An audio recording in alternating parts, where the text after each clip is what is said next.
You're listening to Ka-Pow, the pop culture podcast. Comics, television, movies, and more. If it impacts fan culture, we have something to say about it. And now, your hosts, Jordan, Cliff, and Seth. Hello once again, and welcome back to Ka-Pow, the pop culture podcast. My name is Jordan Lowe. I'm Cliff Barnes. Seth. I have a microphone. We hope our audio is a little bit clearer this episode. Cliff broke quarantine to bring me a microphone, so Gave him a shave. Yeah. We groomed each other because we hadn't done that in a while. So yeah, the quarantine is over. We're all back to work. Yeah. Yeah. Back Boy, to it's like I never left. But we are still Zooming, so we are still responsibly social distancing. So we're still going to have awkward pauses between our conversations that we're going to talk over each other. That cannot be fixed. Stop asking about it. Yeah. I do it in real life now. Well, we also lost several people, famous people here recently. But I feel like one, I think. There we go. Got it. Get the first one out of the way. I feel like people are like every day when I get up and get on any social media, there's like a new celebrity death. Like we just did a Star Wars episode and we didn't even mention that the pink shorts man, the famous pink shorts man, the boom operator from 1976, he died. Can't believe it. Can't believe we didn't bring that up. Always happens in threes. 3s, 6s, 9s, 12s. Well, the one nearest and dearest to my heart, I'm not sure. We won't spend a ton of time on this because it didn't seem to elicit Get much traction. Responses from our patron group. Mr. Fred Willard, comedic legend Fred Willard, passed away at the age of 86. Yeah. Sure did. Not, the movie star, but a crucial supporting member of tons of stuff. He has 313 credits, according to IMDb. Worked steadily from 1966, his first thing, and to coming out soon, Space Force on Netflix. He's in every episode of that. So has been working in the industry forever. Born in Shaker Heights, Ohio, and just a genius improviser, and just improved. I said maybe he's not a star, but he improved. Everything he was in was improved by Fred Willard being in it. Right. Yeah. I knew he was getting up there in age the last couple years or so on Modern Family, and then they had actually killed his character off. He played Phil's dad on that show. I forgot he. Yeah, they had actually then they had a funeral episode and everything for him. I think this last season, but I don't remember. Yeah, I just listened to whenever someone dies. If you ever listen to the WTF podcast with Mark Maron, whenever someone dies, he will play the last time that he interviewed them, or if he has, and he had interviewed Fred Willard in 2012. So I listened to that yesterday. Just nice little time capsule, just him recounting his life. And he mentioned, like you said, he grew up in Cleveland, and he said back before it was the mistake on the lake, it was I forget how he said it was the location to be in the nation, so it was just like, Cleveland was a big deal back, yeah, back in the day. There was only so many big cities, but it was a hotbed of industry there for a while. After World War II. Yeah. Anyway, it was a nice interview, and him just recounting a lot of the things he'd done in his life. And Jimmy Kimmel also did an entire episode basically for him. Fred Willard was a guest on there for a lot of years. Anytime he did a comedy bit, he brought him on to play all kind of silly characters and stuff. And he had some real heartwarming stuff to say and talked to some of his friends.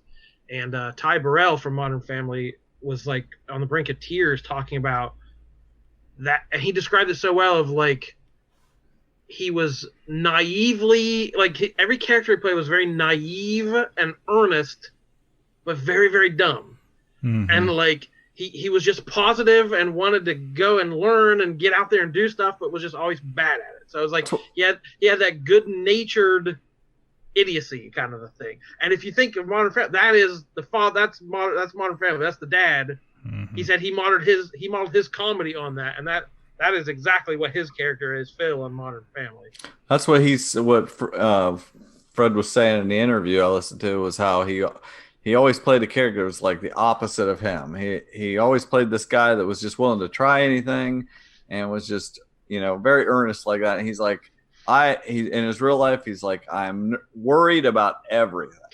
He's like, I play someone who's worried about nothing, so.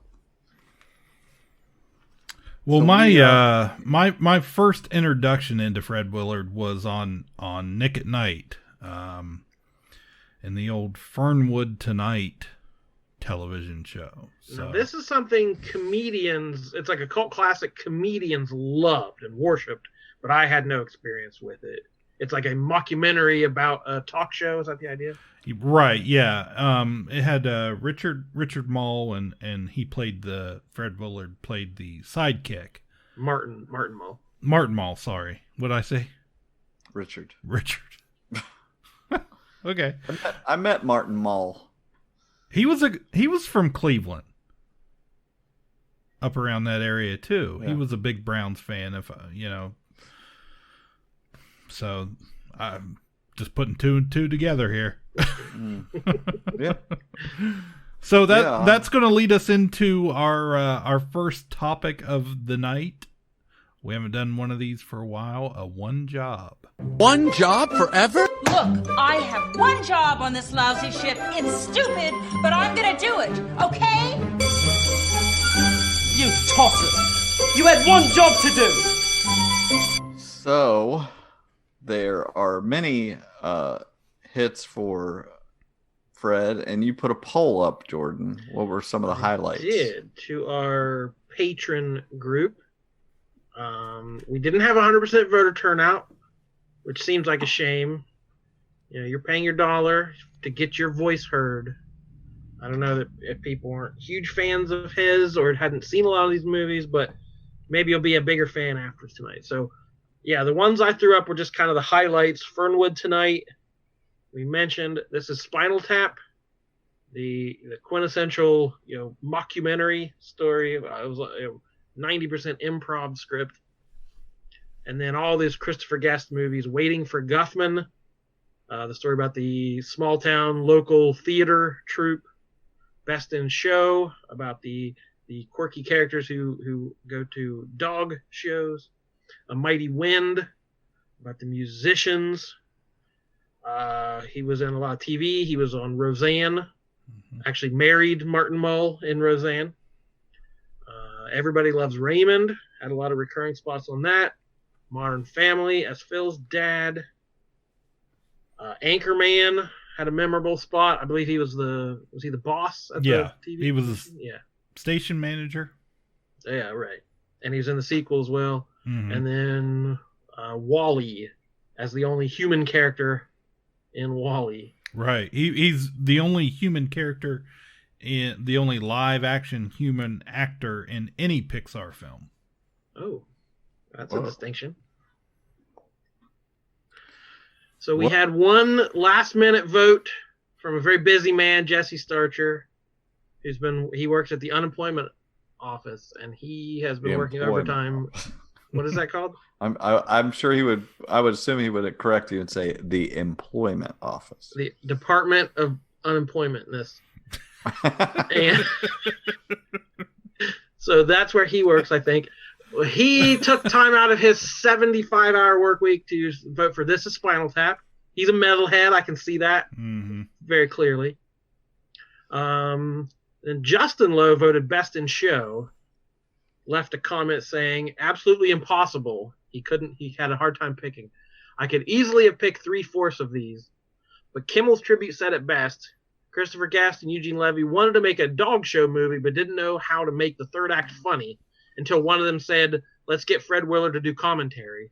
And that's how Best in Show came to be. You know what would be funny? I don't know if they can do this, just an idea off the top of my head. Why did he put on one of those Sherlock Holmes hats and put a little pipe in his mouth? Are they ever allowed to do anything like that, dress up a dog in a funny way? No, that's not quite what the purpose of these shows but is. It would. I think it could really get the crowd going. You know what I mean? The Sherlock Holmes hat with a pipe. I don't know if you could make it look like smoke's coming out of the pipe. I think that would be a little dangerous. I'd get a kick out of it.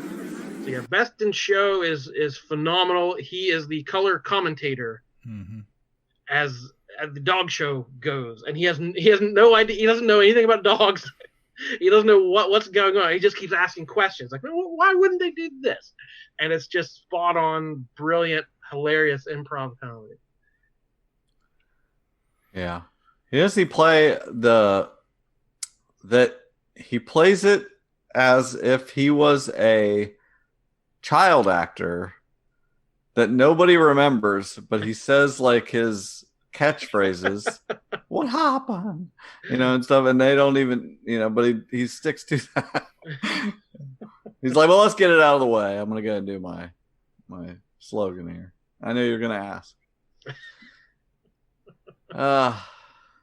I'm more interested to hear what you guys think. I don't have anything against Fred Willard. I'm not a fan of that whole group, that whole thing. Like you I've heard a lot of ravings about Schitt's Creek recently. So I did watch, believe it or not, in the last couple weeks, I found time to watch the entire first season of Schitt's Creek. Oh, nice. Really trying to put the effort forth, and I don't know that I'm going to go any further. But it's just like, I like those people, but it's not 100% my thing or anything. I mean, I liked it. I like Spinal Tap. That's when I was younger. I like watching that, but I like it fine. I'm not going to, I have nothing to say. I'm going to back you guys up, whatever you think. You don't have a clear cut favorite. I can't say I do either. Especially in his TV roles, a lot of times he was just Fred Willard to me. He's always that guy. Yeah. I mean, I really liked him in Everybody Loves Raymond. He played Raymond's brother's father-in-law. What are you saying, Hank? That's right. Do you think you're easy to live with all the time, Pat? So skittish and faint-hearted and oh my. And last year I caught a student with fireworks. And they were still in my briefcase when I got home. You were on the couch recuperating from your trip to the grocery store. I wanted to tell you to just get over it. Instead, I took the fireworks into the woods and I blew them up. And I liked it. So I got more. I had to drive to West Virginia. But it feels good to be able to really make some gosh darn noise. So when you go on your nature walks? That's right. I blow up nature. Boom!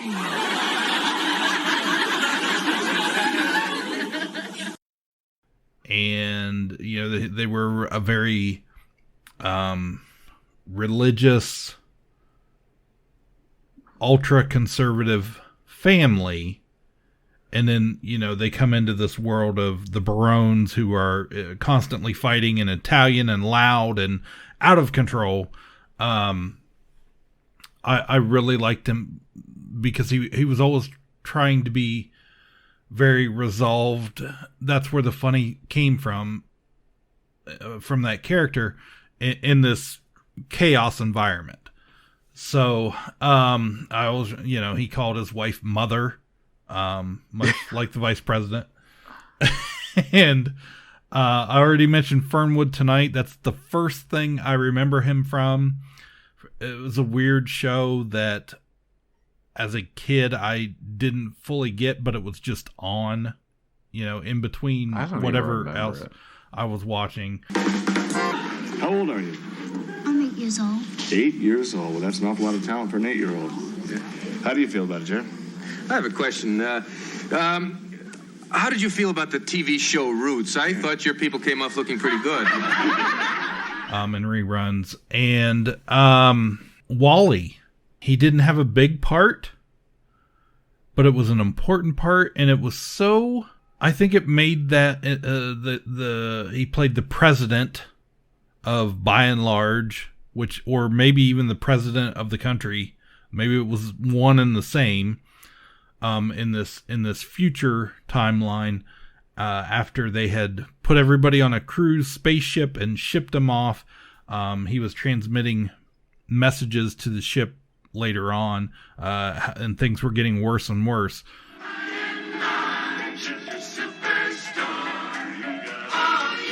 Just cut it off, will you? Hey there, autopilots. Got some bad news. Operation Cleanup has, failed. Wouldn't you know, rising toxicity levels have made life unsustainable on Earth. Unsustainable? What?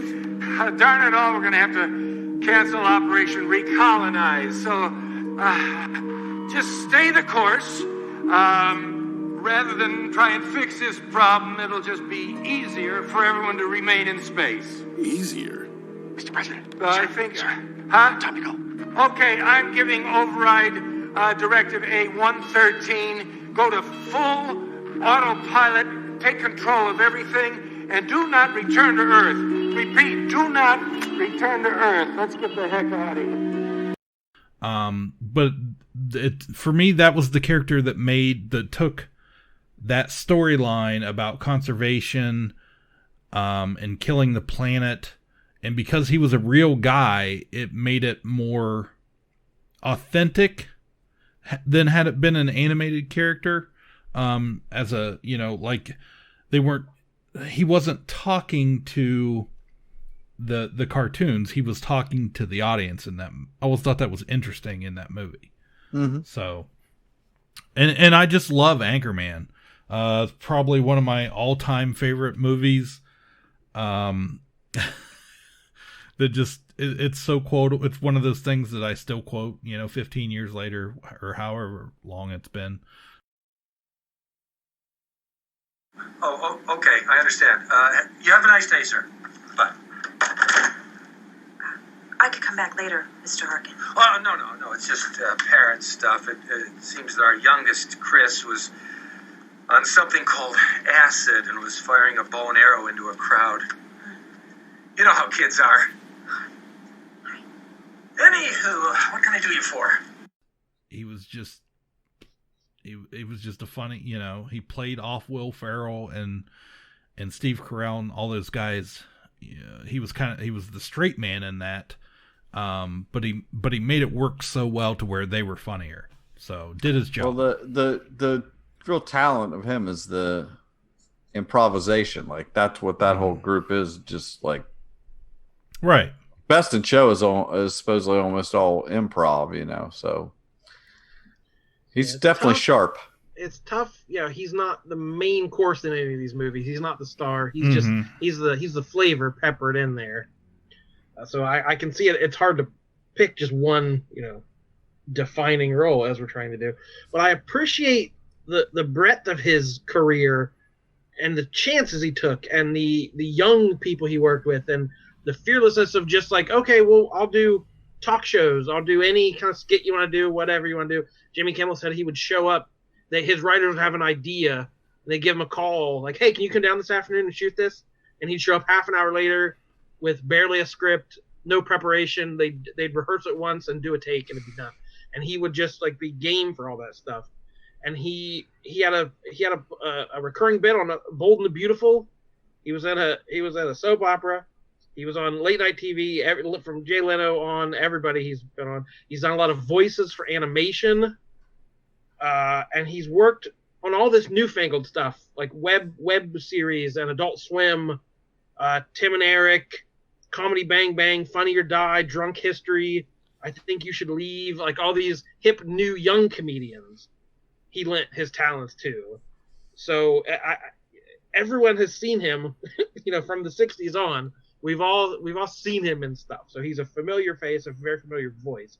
But yeah, it's hard to pick just the one. I'm a fan of the Christopher Guest movies. I really love Best in Show would probably be my pick as the best of those movies and his best performance. But I just kind of assumed going into this it would be Modern Family. Hop on up there, young man. If I'm not mistaken, you saw your first naked lady in this barbershop. You know it. Hell of a crossing guard, but when she went crazy, she didn't go halfway. Well, that was her training. So, Dad, just going to get this over with. Oh, boy, is this going to be about me going back to the grocery store? Well, it just seemed a little weird. I heard you were there for hours. The place was a mess. I mean, where is the pride? Old days, they used to deliver my oranges on Tuesdays. I could not have built a pyramid faster with 10,000 Hebrews. So you weren't just wandering. It's just, I miss it is all. This takes me to my next question. Did you and Mom ever want another child? Well, I suppose all parents wondered how things would have changed if they had a different child. I didn't mean a different one. I mean an additional one. Why do you ask? Well, because if you'd had another kid, maybe he'd have taken over the business, and you wouldn't have had to sell. I always felt kind of bad that I didn't. The answer is no, Phil, never. Because, well, you did take over the family business, didn't you? Keeping life light, making it fun for everybody. I learned from the best. Because all three had watched it. It was kind of the longest running thing. Mm-hmm.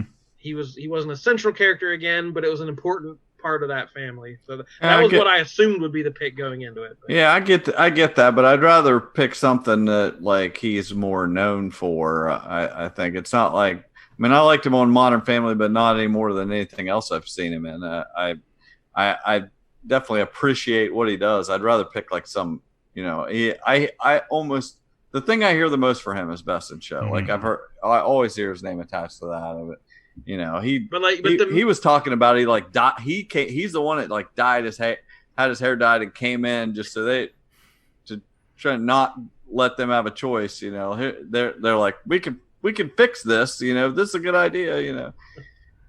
He was just silly. Well, I mean, I could go with that. Best in Show. He certainly had a big part of that movie, and. As like you said, as almost a principal actor in that group. This would be the first time we agreed with a patron. Really? Okay. What else could we do? Let's not start anything we can't follow up with later on. Yeah, I would be thrilled to name Best in Show. Yeah, let's do it. Okay. One, Joe. So in the annals of history, Ka-Pow. On Fred Willard's unfortunate plaque will be listed Best in Show. She is really giving him a thorough going over. Are all judges that thorough? I mean, Yes, she looks yes. at the teeth. It's very important that all the attributes are examined. Teeth, eyes, ears, Ouch. gums. Am I seeing right? Where's she putting her hands now?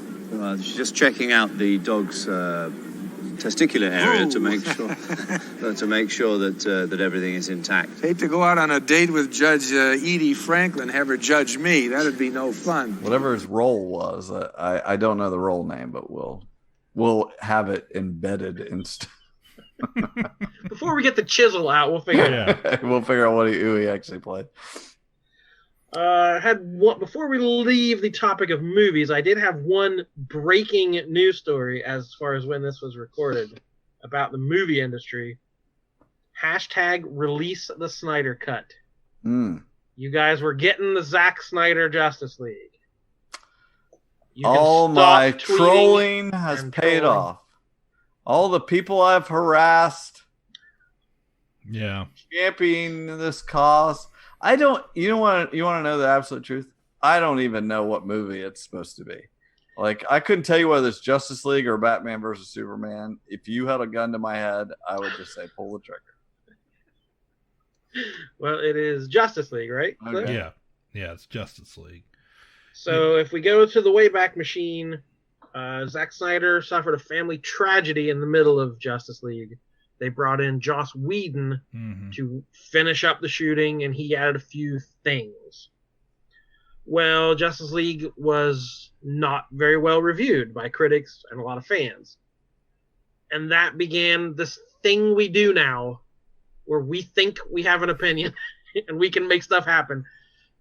People just got this in their head that, well, Zack Snyder would have done better. Maybe this one sucked, but Zack Snyder's, his vision would have been great. And that just got in people's heads. And a lot of it was done sarcastically. Like, no one thought this even existed, that there was any of this extra footage or it would ever happen. So that has become kind of a running joke of releasing the Snyder Cut. Well, again, in this world, there's no reality. It doesn't matter anymore. We're getting the Snyder Cut. So ever since Justice League, there's been persistent fan demand, online petitions. They got together, paid for a billboard in Times Square. Somebody chartered a plane to fly over Comic-Con with a banner reading, "Release the Snyder Cut." So on the movie, the second anniversary of the movie, this hashtag had the biggest day it's ever had. Gal Gadot and Ben Affleck both tweeted this hashtag. So it's like this demand has continued to grow. I think half of it is sarcastic, but some executive said, there is some demand for this. So they called Zack Snyder in and said, could we do this? So it is coming to HBO Max in 2021 at a cost of somewhere between $20 and $30 million. They're going to go back, put in some of this footage. They said they might bring the actors back to do some new audio, but they have not decided. It might be like a 4-hour movie director's cut sort of deal, or they'll break it into 6 like chapters, like the season of TV, basically for HBO streaming. I bet it's going to be great. It's so weird that, who cares? I'm curious, though. I feel like it was going to happen anyway. Once they started tweeting it, like the stars, I feel like they knew something was up. But I almost feel like this fast track has something to do with the situation we're in right now. When there's such a thirst for content to put onto these streaming home content, yeah, it's like, what? We don't have anything else. We can't make something new. Let's just recut this sucker. But he is bringing back all of the original post-production crew to score, cut, and finish all the visual effects. And he told the Hollywood Reporter, quote, "You probably saw 1/4 of what I did. It will be an entirely new thing. And especially talking to those who have seen the released movie, a new experience apart from that movie." So that's his dig. He has claimed to this day he's not watched the theatrical version.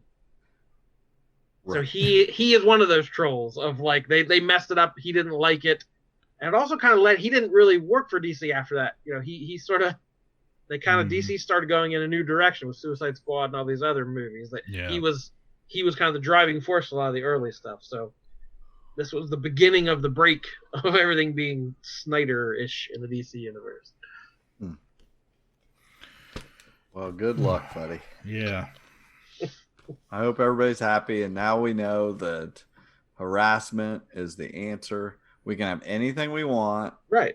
That's the lesson we've all learned. You got 2 choices of how this is going to go. Either everybody is going to be like, yes, this is great. We got what we wanted, and now we can do that again for something else. Or it's going to suck, and there's going to be some more likely. It's going to suck in some way. There's something they're not going to like about it, and there's going to be a new twist on that hashtag. Release the 3.25 hour Snyder Cut. There's something version they'll want done next. I just don't know. Another year, who is going to care? This movie was released 2 years ago. Who's going to care in another year? 4 years later? It's not the Donner cut. this, where it was about everything that happened behind the scenes. We know what happened. It was unfortunate, and it sucked for him and his family that he had to leave the project, and somebody else to come on. But I mean, move on. That could apply to a lot of fandom. Just let's move on. Hey, how about we move on to TV? Boom. What in the good Lord is going on? Nothing. Them just some fellas I play car pranks with. The worst thing about prison was the Dementors. Nobody exists on purpose. Nobody belongs anywhere. Everybody's gonna die. There are no strings on me. So if you want to make more money and keep the money that you make, better call Saul. He looks like a panda and a Disney princess had a baby. Somebody royally forked up.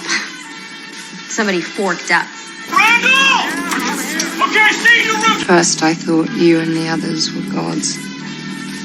Then I realized you're just men. And I know men. You guys, look at my dirty girl. Roll on snare drum. Curtain. Good joke. What'd you watch? Well, there's Riverdale news, of course, breaking. Oh my gosh. What's that, boy? We had a quote from showrunner Roberto Aguirre-Sacasa. So where we left off on The Dale, the 4th season ended early. There are 3 episodes left that were written but hadn't been shot. And he confirmed that season 5 will start with those 3 episodes, and then they'll do the time jump that they were anticipating at the beginning of season 5. Cool. Jumping 5 years into the future, post-college, post-whatever. It may be 5 whatever years. Reggie's doing in community college or whatever. It may be 5 years in the future. Very true. Archie's out of the Naval Academy. Was it Naval Air Force? Oh, I don't yes. remember. Yeah, he's going to be full Navy gear. They kick him out of the Navy for not wearing a shirt with his uniform. We also had a quote from Skeet I wanted your opinion on. So we knew Skeet and Marisol Nichols were leaving, but they have both agreed to come on and finish the last 3 episodes. Oh, so they're going okay. to stick around and that we're going to finish out their arcs. And the original statement that Skeet Ulrich gave in February when it broke that he was leaving, he said, quote, "I've decided it's time for me to move on and explore new creative opportunities, blah, blah, blah." That's what every actor says. But he just, he did an Instagram live video where his girlfriend was filming him and asked him, honestly, why he was leaving. And he said, quote, "I'm leaving Riverdale because I got bored creatively. How's that? That's the most honest answer," end quote. So Skeet, he was not finding the fulfillment in the role that we find in watching him do this role. He had a couple different jackets. He had different jackets. He said how many boy? ways can you say the word boy? Yeah. I don't know. I feel like that was peak Skeet. Yeah. Also during that interview, I think they were reading questions from fans. It was like an Instagram live, and somebody asked him about Cole Sprouse and Lily Reinhart. Aren't they a cute couple or something along that line? And he blurted out, "Yeah, they were." Oh. And kind of outed them and confirmed a lot of the rumors that Bughead had officially broken up. Wow. Skeet sinks the ship on his way out the door. Yeah. So tensions might be a little tight there on set. Well, that sucks that, there's a big cast. I'm sure everyone's competing for screen time and storylines. And if you're not getting it and you're just sitting around not doing much, not feeling like you're contributing much, and you're surrounded by a bunch of early 20s kids that are playing teenagers, I could see his point. It bums me out though because I love him so much on that Right. show. Yeah, he was definitely great. And behind the scenes, the cast seems pretty tight. I mean, I know from following them on Twitter and Instagram, things like that, like stalking them. Ski and Vanessa Morgan are really tight, and I know even what's the kid that plays Reggie? Melton. Who cares? Anyways, I know they all hang out outside of shooting a lot, and had even done some touring in Europe their last couple years. So, well, the CW also had another departure. Ruby Rose is leaving Batwoman after one season. The show had just been renewed, and they're going to recast her. There's going to be a new Kate Kane in season 2. I wasn't a big fan of her on that show. I don't know that she really brought a whole lot to it that somebody else couldn't. But how deep did you get into it? I want to say like 4 or 5 episodes, season 1. Well, I got way behind on it, and I ended up catching up while I was homebound here for a while. So there were 20 episodes in this first season. I dutifully took notes of all 20 episodes, but I'm going to spare you all that. But I'll give you it was a little rough getting started, and there's a whole lot of fat that could be trimmed. But there was some really solid stuff in it. I liked Alice, the villain.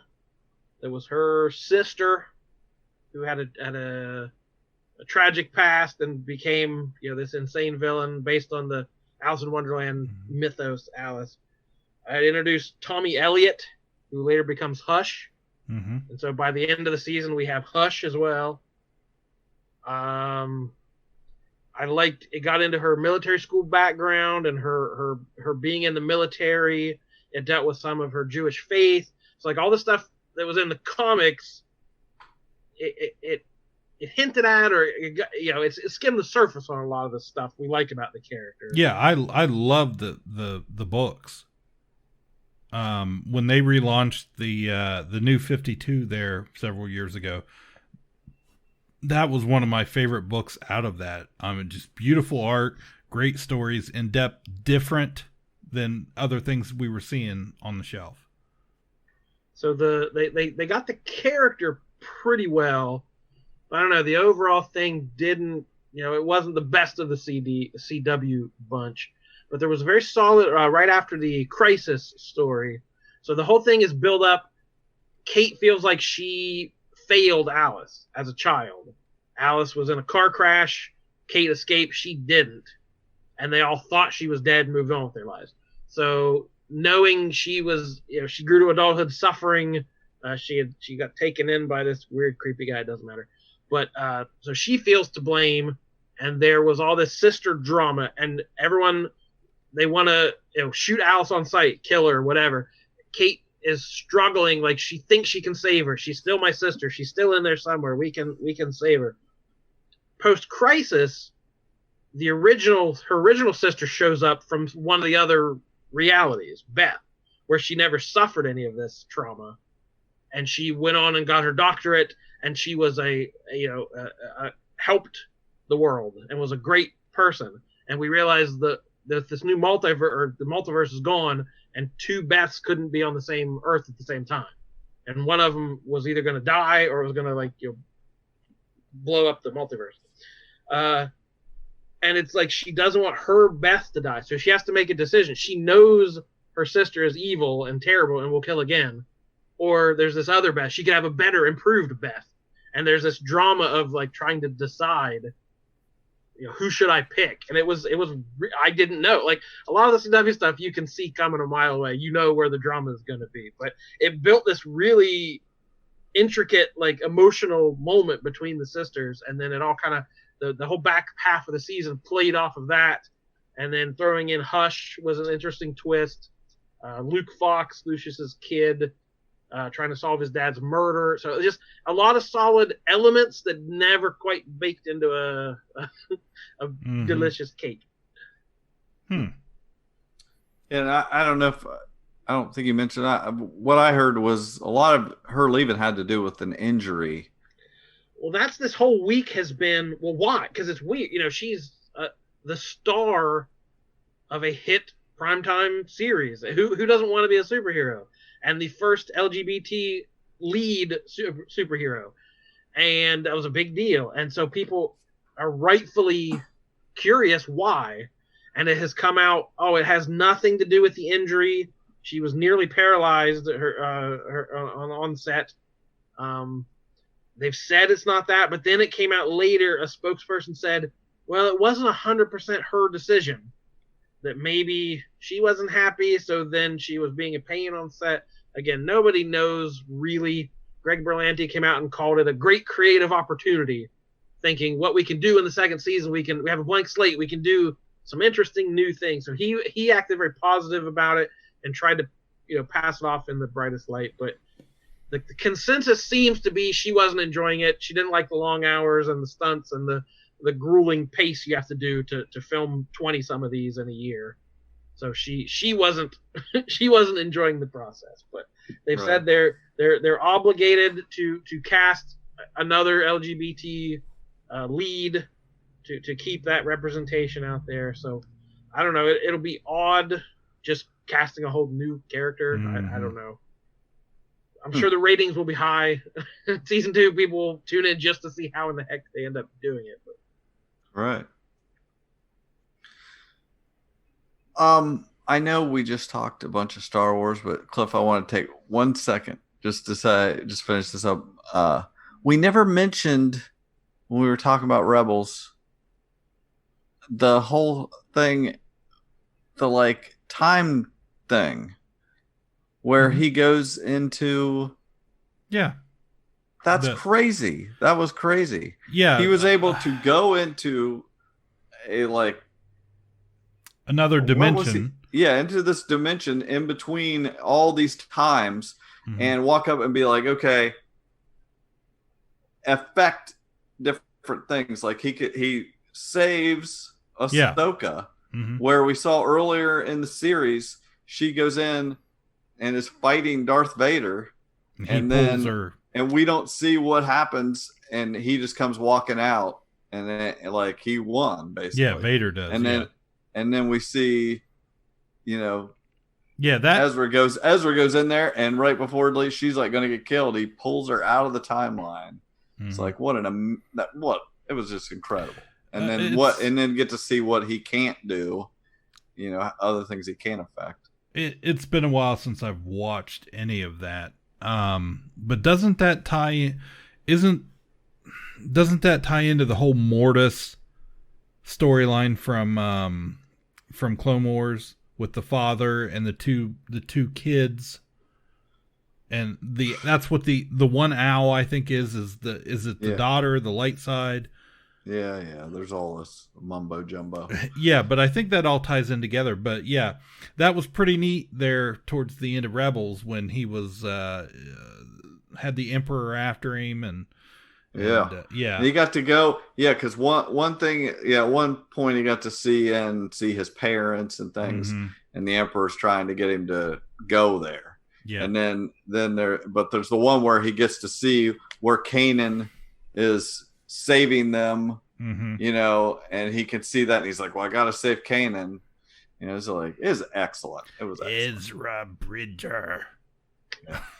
Well done. Very good. And that was also in Rebels. We got to see the Guardians of the Force and their yellow lightsabers. Yeah, there were some yellow lightsabers. Yeah. So, anyways, there was a lot of lightsabers. We love Star Wars. All right, one more bit of CW news. We had a big debut, and concurrently with DC Universe, airing both places. Stargirl. Yes. I just watched this last night. Man, it felt like a movie. It was very good. The effects were great. The story was great. This is the 10 years. It starts 10 years ago with the Justice Society of America. And they even call it the Golden Age. Yeah. It was 10 years ago, the golden age of 2010. Do you guys remember it? What a different world. Right.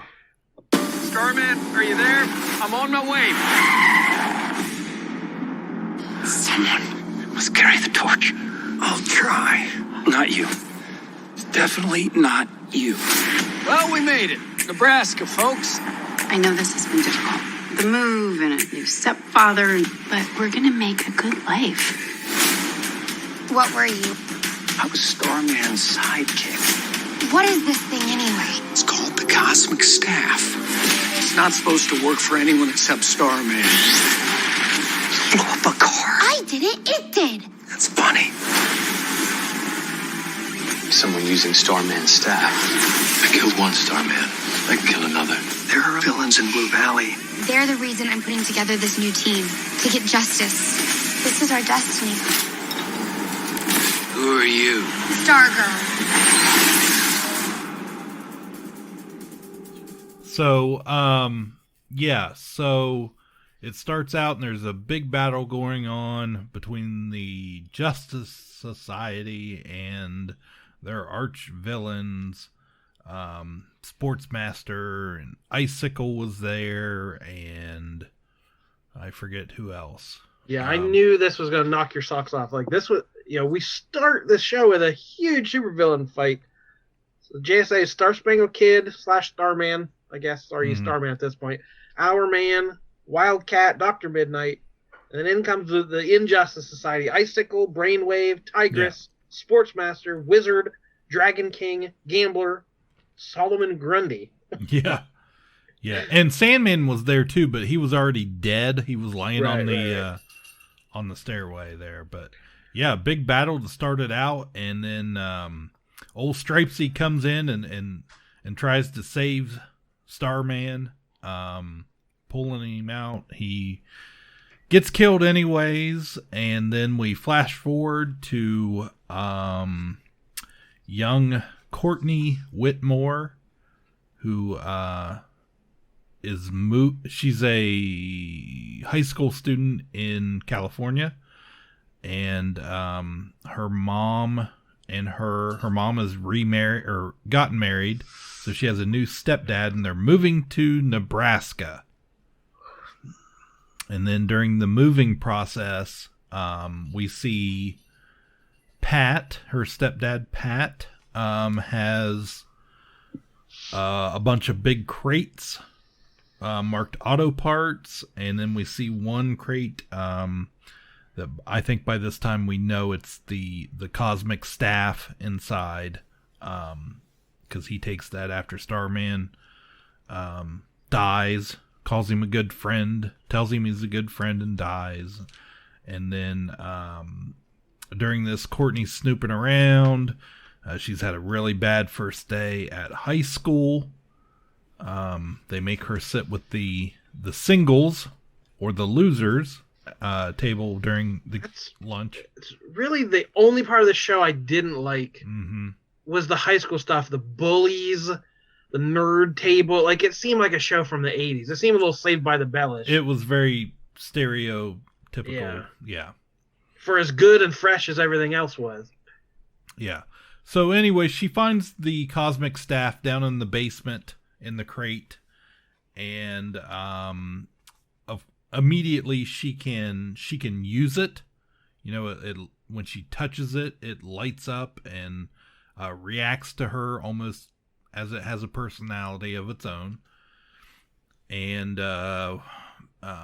so she starts practicing with it. She's a gymnast, and she's flying and going up on rooftops and spinning off of it and doing all these cool tricks. So yeah, the episode was written by Jeff Johns, who has helped executive producing the show as well. So he is the creator of Courtney Whitmore back in the day, and the whole the idea of this young teen girl joining the Justice Society. We didn't mention the star, Breck Basinger. Not related to Kim Basinger. I checked. She was best known from Bella and the Bulldogs on Nickelodeon. I think it was a young girl joining a football team in high school. So that was her big break there. Luke Wilson as the stepdad, who I'd loved in this. big stepdad energy. Like he just trying so hard to connect with the kids and just being rebuffed at every point. Yeah, he was great. When I first saw that he was going to be in this, I was surprised. He seemed like too big of a movie star to be in one of these CW shows. And the actress that's playing Courtney, she looks the part. She looks about that age, and it's not like Riverdale that they're 25 and playing high school students. But I thought the casting was great. Amy Smart plays her mom, so another, she's been in some bigger movies in the past. And Luke Wilson was great. I loved every minute of it. The costumes look great. The effects were phenomenal. And we get a quick glimpse of obviously she's going to have to reform the Justice Society of America with new members, younger members around her age. So it's going to be about legacy, as very much the comics were too. So hopefully we'll get more flashbacks. Was that Joel McHale? It was Joel McHale as Starman. That's what I thought. Sylvester Pemberton. So I looked all this stuff up, so I wanted to throw the comic book origins out here because I wasn't 100% sure. I don't know these characters very well, but something seemed off. Like that name didn't sound right or something. Because Starman is the Knight family, right? The legacy of passing it on to the Knight. So this sort of mashed up a couple different characters. So Sylvester Pemberton is not the original Starman. He is the original Star Spangled Kid. Right. So he first appeared in Action Comics number 40 in September 1941, created by Jerry Siegel and Hal Sherman. So he was the patriotic hero in that early World War II era with Captain America and the Shield and all these, patriotic rah-rah USA heroes. So that's what he was, the Star Spangled Kid. And that's where Stripesy came from as the kid sidekick, just wearing a striped shirt. Yeah. That's all you needed in those days to be a kid sidekick, just the right outfit. So Starman is Ted Knight. First appearance of Adventure Comics, April 1941. Created by Gardner Fox and artist Jack Burnley. So he's the one who invented the gravity rod, as it was called back then, and then later the cosmic rod.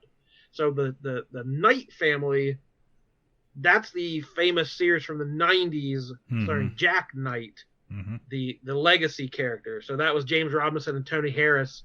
And I got some vibes from that as well, with the vintage car and the bowling shirts and like the retro vibes. That was very much the 90s Starman. So they just kind of threw a couple different characters in the mix, and we just came out with all the best stuff from them, I guess. So if you're curious where the comic origins are, this isn't a specific character. It's kind of a mashup. So yeah, and a lot of younger people will probably, if you're not familiar with the comics, will remember Courtney and Pat on the Justice League and Justice League Unlimited series from late 90s, early 2000s, that featured several episodes with, they were like Star and Stripe.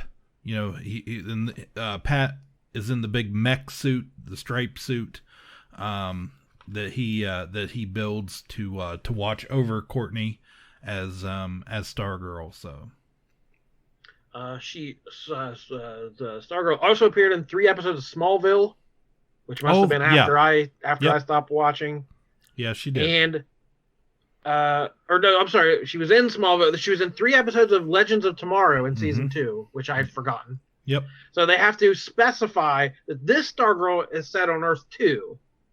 And the episodes where there was a Stargirl in Legends from CW, well, that's on Earth 1, and that's continuity. So we've already, this is so DC, we've already had to retcon the character and mess up the history. But yeah, I thought it was a very strong pilot, head and shoulders above a lot of the CW stuff. Yeah. I'm not excited about all these young characters as a new Wildcat, a new Hourman, a new Dr. Midnight, and they're all teenagers. That I'm worried the show's going to drop off in quality, or Yeah. at least my interest in it will drop off. But this first hour was really, really strong. Really good. And that's, there was a line of JSA Comics where they did focus on passing on the legacy heroes, to a younger generation. With even, there's been several Hour Men. There's, Dr. Midnight and most of these characters before. So even though we're not going to get the original ones, I think there's certainly opportunity to still make a good product here. If they continue on the path of that first episode. Really, it felt very put together, from story to production. Just a good start. I wanted to go back and I'll probably watch it again. I loved it that much. I could not believe, to spoil it at the end when we see the Stripe robot suit, how great it looked like it was out of a Marvel movie. And even the effects, like her flying on the rod and like doing flips and stuff, like that looked much higher budget than anything on CW. Yeah. Like the Flash running or any of the effects of the superpowers, like the effects look very good. Yeah. So Stargirl, you can watch it on CW, you can watch it on DC Universe if you have that. It's worth a go. I'm excited about it. I see where it goes. Okay. Cool. Anything else? TV? You want Survivor was over, you said? Yeah, that Winners at War finished up. It was very good. The winner was a satisfying winner. They dealt with some of the problems they had in season 39, just kind of tangentially commenting on the fact that it was I think I mentioned at that time, and we had talked about there was some Me Too stuff going on on there, and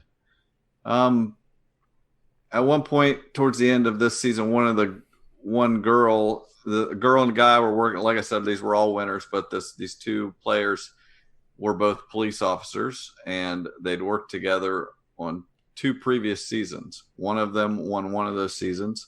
One of them won the other, and now they were back on the same season again and working together. And she realized that the guy was getting all, she'd heard from the jury basically that the guy was getting a lot of the credit for what the two of them were doing, which is not strange, and she kind of commented on it. She's like, well, I don't feel bad. Then I felt bad before. People have given me a hard time online and things for the season I won. And, and I hear these guys don't get all this guff for having betrayed people and, voted people out and things. And she's like, that's how you win. You have to be the last person. She was like, but I've cut all this heck and I have felt bad. And she's like, I don't feel bad anymore. It's like, it doesn't matter. It's all about, you guys just want to blame the woman. And she came off as shrill and bossy. I don't know. Yeah. But it was really what it was a great moment, and they all got to kind of check themselves. She did it a little. She didn't wait till the end of the show. She did it a little earlier on when there was a few people left, and Jeff Probst kind of made a comment, which was good for him to point out his own inadequacies. He has always called certain players. It's kind of a badge of honor if he calls you by your last name.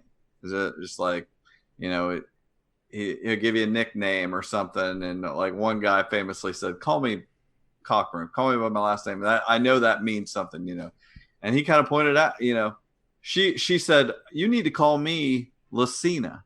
You call these guys by their last name. And he's like, I totally own that. He's like, I just naturally have this camaraderie with these guys, and I need to cut it out. He's like, I will, try to do better. Everybody wants to do better, constantly, so which is good. So it was a necessary thing said. It was a satisfying winner, and I'm all in all very happy with it. And they claim that there will be Survivor in the fall. I don't know how necessarily they're going to do it. The thing I saw the most people talking about, we mentioned it briefly, but it's ended since last we've spoken. The Last Dance documentary. Yeah, I finished. This was like the highest rate. This was like football playoffs level ratings on ESPN for this documentary about Michael Jordan. It was great. I know we talked before, and it's produced by him, and there's going to be different perspectives, of course. Yeah, since we talked about that, what's his name?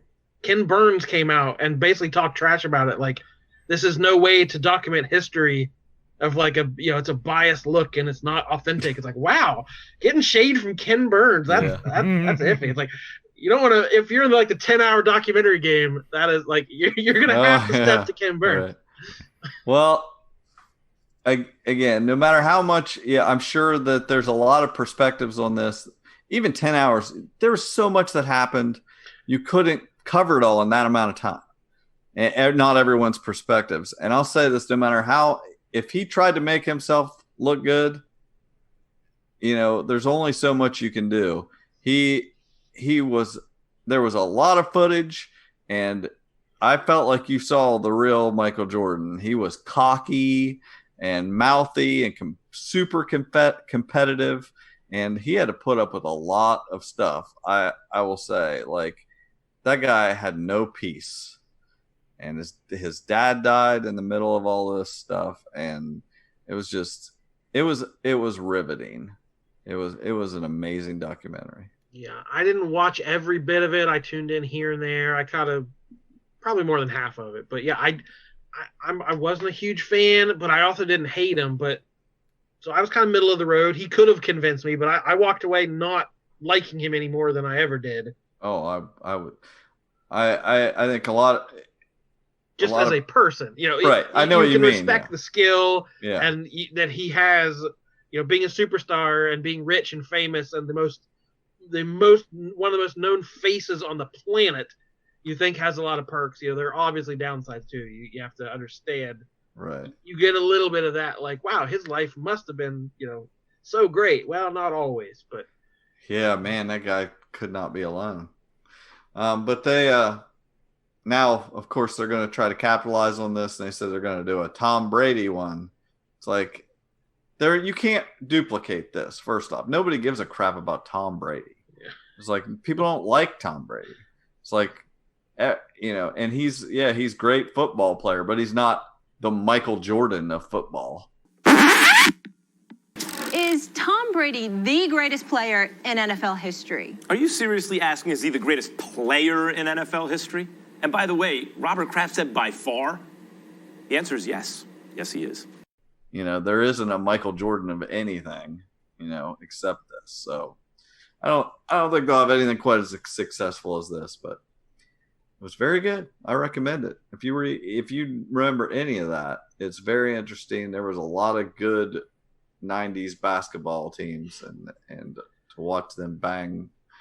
Yeah, it was weird. I'm not a huge basketball fan, but like that last episode, they ran through real quick, almost like career highlight, and like everything, I remembered every bit of it. Him jumping up and pumping the fists, the shrug running down the court, I remember specific shots, and it's like this is just in my memory as an American youth in those years. And it's like I never followed basketball very closely, but it's just part of Americana at some point. What's funny is I did watch all that stuff, but I didn't know. It was neat to see what these things were, these specific moments were. Like him looking over and doing this, he was doing it at Magic Johnson. Magic Johnson had talked crap about him before that game, or made comment something, and so many of these times he would do something and just make another player specifically look bad in a game. It was because they said something, or he would even make stuff up that people said that they didn't really say just to motivate himself. I definitely respected his spite game, and that like everything he does is to spite someone. Like I can definitely get behind that. Yeah.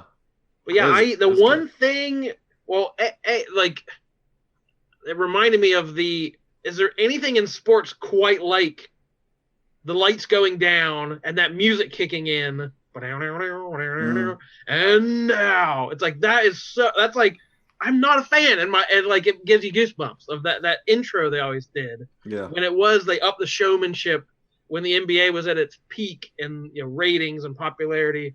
And they made a show of it, and it was Michael Jordan was half of that, as just the personality out front. So yeah, it was good. I don't have anything else. Okay, well, I got a ton of TV, but we don't have to talk about all of it. If you got anything, I've got a little bit of streaming that I've been watching. Just here, some Netflix stuff, guys. Working moms. Mommy. Oh. 2 fresh starts. Fresh starts. Got yourself a little bit wet there.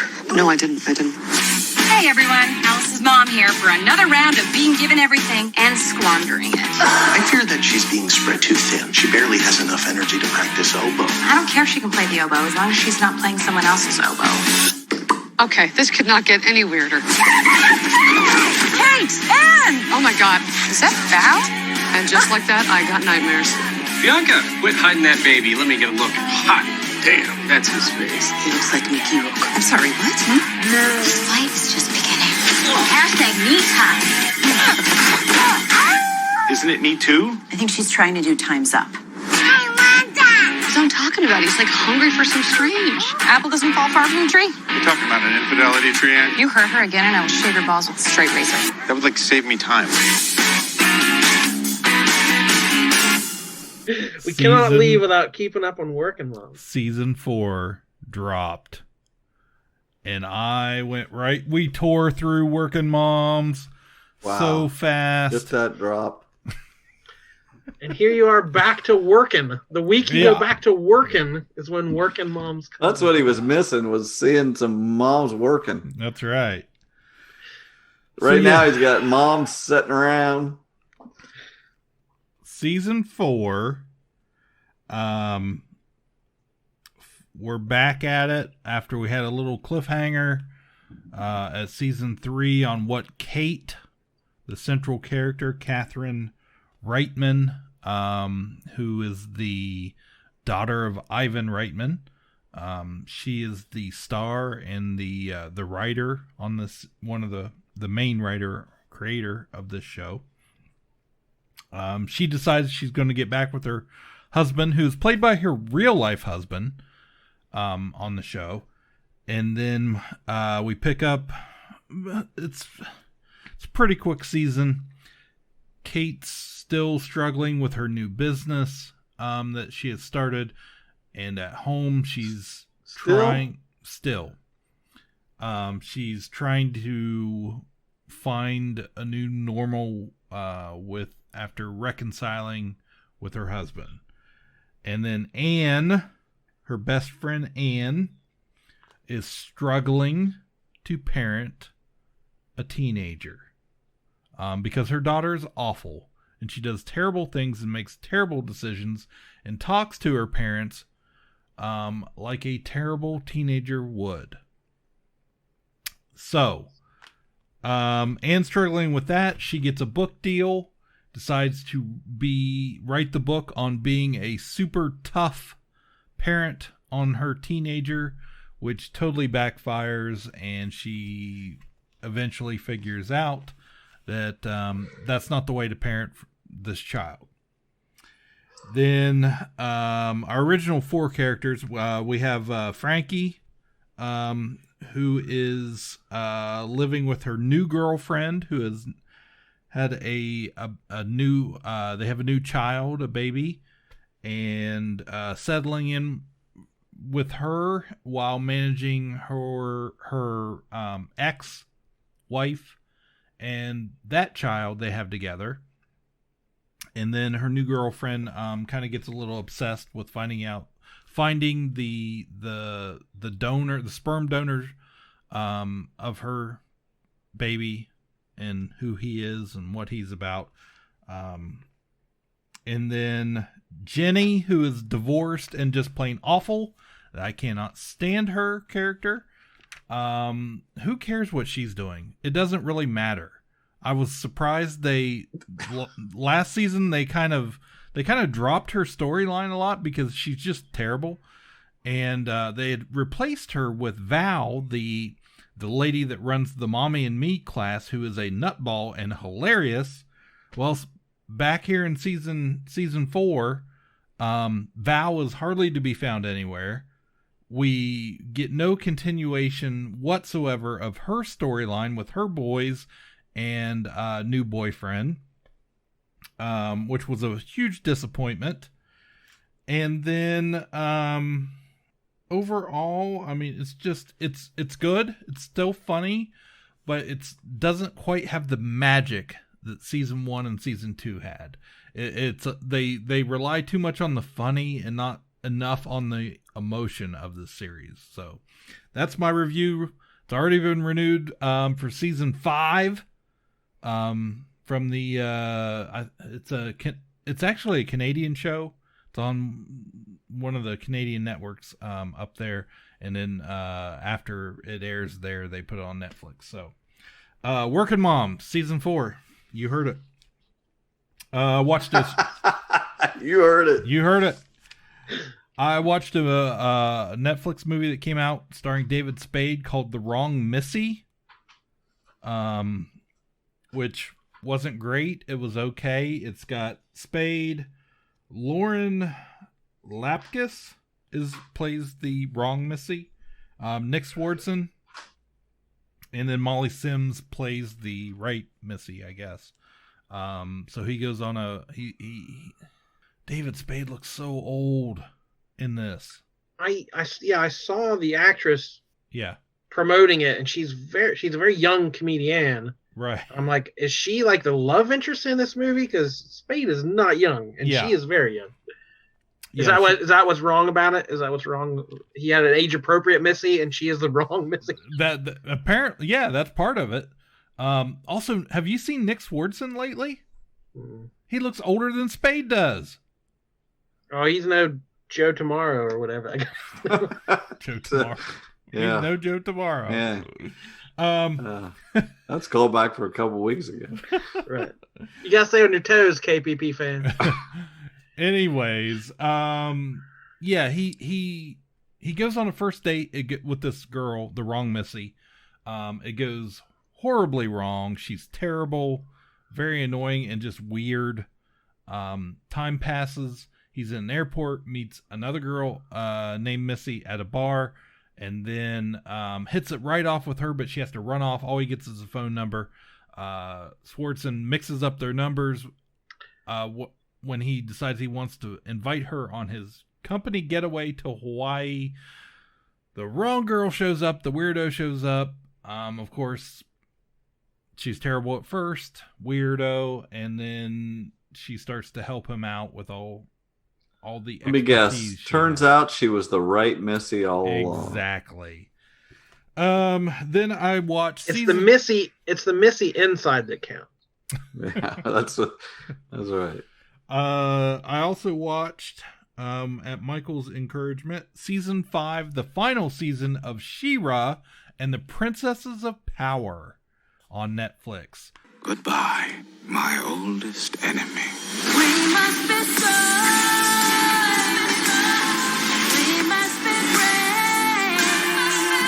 Crime holds every advantage in this fight. No longer shall She-Ra stand in my way. Hello, Adora. Why are you doing this? You will never win. Destroy them all! No, hang on.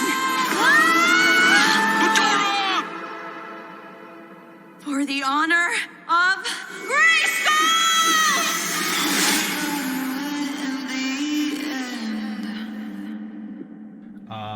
I've talked a lot about this in the past in this show, and season 5 was pretty great. They jam a lot in there. She-Ra gets a definite upgrade. She gets pants on She-Ra. And after she destroyed the sword of protection at the end of last season, they never really explain it, but somehow she can still summon the sword like magically and turn into She-Ra. It doesn't make a lot of sense. It's not really, I guess, the important thing they wanted to focus on. But this season is all about Adora, She-Ra, the She-Ra character. In order to turn into She-Ra, she has to kind of be balanced out and focused on her emotional well-being almost. So, beginning of the season, Horde Prime has arrived. Horde Prime has arrived on Etheria to conquer the planet, steal their ultimate weapon, the heart of Etheria. He needs the princesses and She-Ra to activate that. Things get really bad. She-Ra, Glimmer, and Bo, the best friend squad, take off in an old ship into space because they are going to go rescue Catra, who She-Ra has, grew up with, but then Catra's on the side of the Horde during the war, and Adora changes over to the good guys, the Rebellion. So they've been fighting for 4 seasons, back and forth, and then this is kind of the climax of that is the main storyline for this season. So, couple real newer characters. Natessa and Spinnerella, who were kind of background characters in past seasons, are very much in the forefront. It's already been established they are married to each other, openly lesbian couple. Both have superpowers. Spinnerella gets they call it chipped, but Hordak Prime, she's the first one that he's able to put an implant in the back of her neck, take over her body. She becomes part of his hive mind, kind of. Okay, she is able to infiltrate the rest of the rebellion while our heroes are out in space, and one by one, most of them are turned over to the Horde side. By the time She-Ra gets back, the rebellion has pretty much lost. There's very few of them left, and they're just hiding. Okay. While they're out in space, they rescue Catra. She decides, kind of against her will almost, to be more open and less guarded with She-Ra and her newer friends who she's hated and been at war with and done horrible things to. And then at the very end, I'm just going to spoilers, everybody. I know it just came out, but yeah, stick your fingers in your ears or up your nose, whatever you got to do. It turns out the whole story was really about the Adora-Catra relationship. And they discover, they come to terms with the fact that they've been in love with each other the entire time, and they are meant to be together, and their love saves the universe and rids it of Hordak Prime. The end, She-Ra. Nice. About all the missies we made along the way. That's right. I watched that Disney Plus short you mentioned, Out. The Yes. Pixar short. I That's did very too. sweet. It was excellent.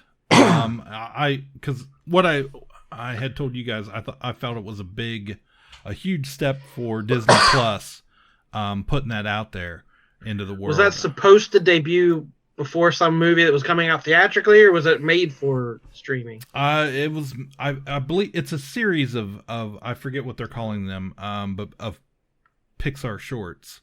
But no, I don't believe it was made to debut against a movie. I think it's just the latest in the series of shorts for Disney Plus.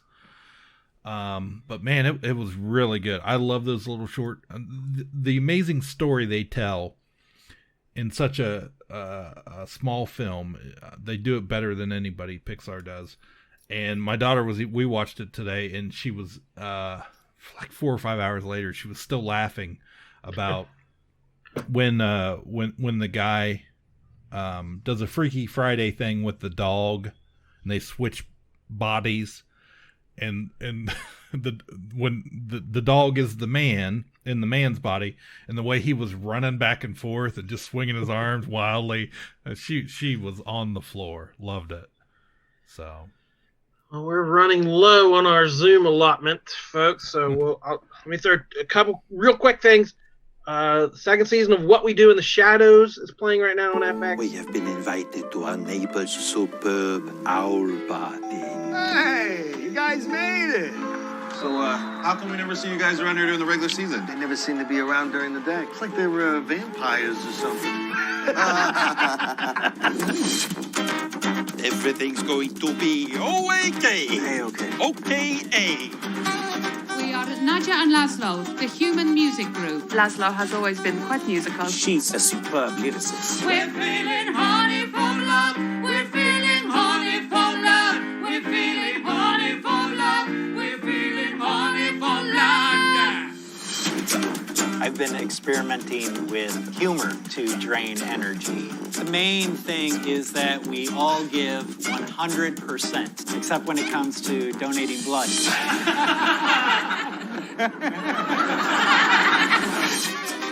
And apparently its ratings are way better because people are discovering it on Hulu. Yeah.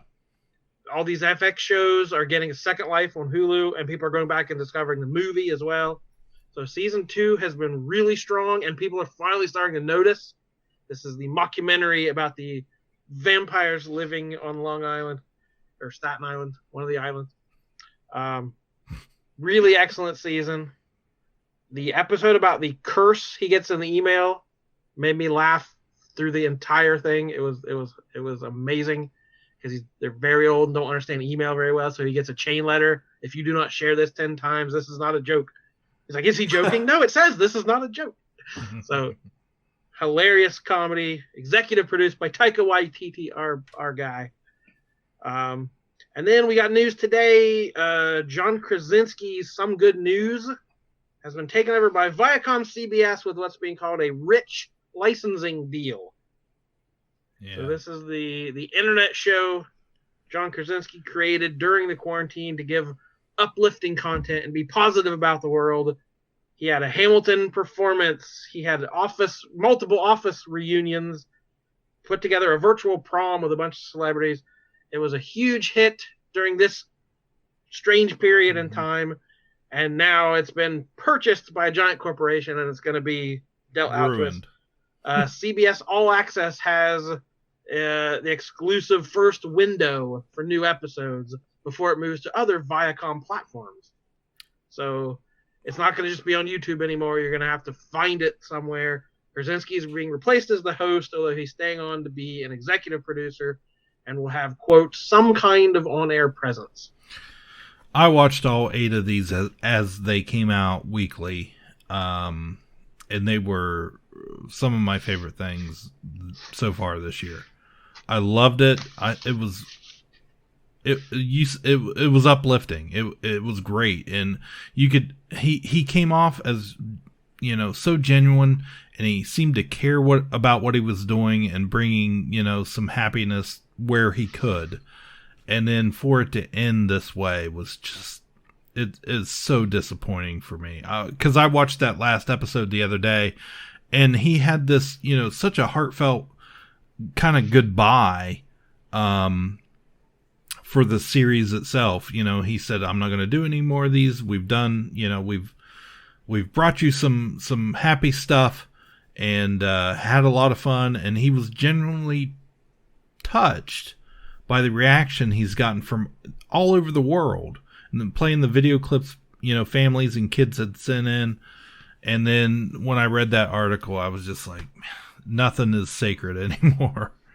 I saw some comments that it's true that I'm sure this is blown up beyond his ever imagining, and I'm sure it's a whole lot of work. So when he gets back to normal, he's not going to have time to produce the show out of his living room. So it was inevitable it was going to end, and coordinating all the stuff, calling in all your favors out from celebrity pals and stuff. Like, I'm sure it was way more work than he anticipated as well. That's the thing. The magic to it is all those people that were willing to donate their time to perform and be on there for those favors. Who's going to want to do it? Yeah. You're not going to get that magic because nobody's going to want to volunteer their time for that. Right. But whatever. But just this weird pre-packaged, uplifting corporate product. I don't know. I don't see it happening for that same spontaneous feel that it had. Yeah. I don't need to know who CBS Viacom they decide is good news. Right. Well, we will never sell out to CBS Viacom. You can take that one to the bank. We'll see you next time here on Ka-Pow, the Pop Culture Podcast. My name is Jordan Lowe. I'm Cliff Barnes. I'm Seth. Bye forever. Ka-Pow, the Pop Culture Podcast, is intended for entertainment and information purposes only. Sounds, music, and clips played during the podcast are property of copyright holders. All original content is property of www.udamwithkpp.com. If you enjoyed this podcast, please subscribe and leave a comment. Ka-Pow, the Pop Culture Podcast, is available on Apple Podcasts, Google Podcasts, Podbean, Spotify, and wherever podcasts can be found. You can connect with us through social media on Facebook, YouTube, at the Ka-Pow Podcast on Twitter, or email the show, Ka-Pow, the Pop Culture Podcast, @gmail.com. If you really want to go the extra mile, please sign up to be a patron through the Podbean app or our website, www.udamwithkpp.com, to receive special content and early access to some episodes. We are grateful to anyone that chooses to contribute, but please know that most of our content will always remain free, so please continue to like, comment, and share.